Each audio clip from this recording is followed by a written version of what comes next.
د دوحې په تړون کې د اسلامي امارت مسؤلیتونه هم معلوم وو، د امریکا د متحده ایالاتو او د هغوی د متحدینو مسؤلیتونه هم معلوم وو.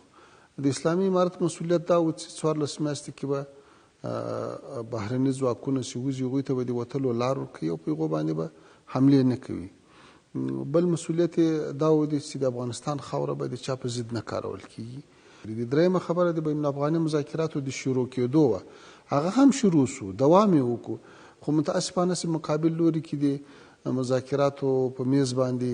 یو متحد نظر او فکر او اجنډا موجوده نه وه، اختیارات نو ورسره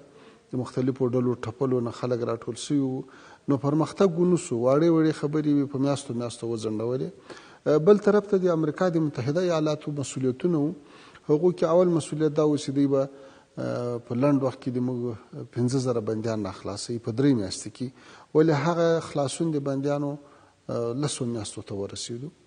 دې هم مذاکرات وځنډول.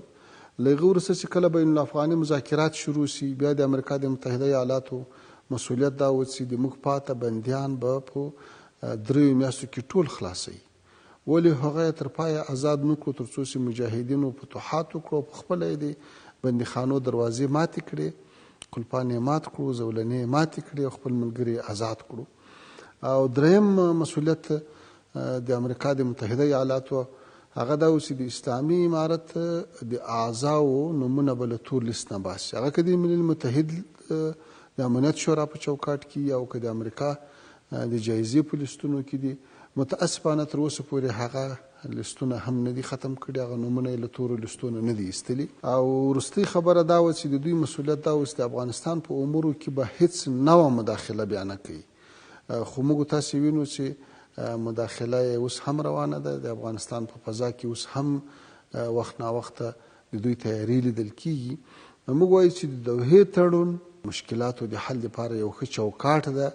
او اسلامي امارت په هغه برخه کې خپل مسؤلیتونه ادا کړي دي.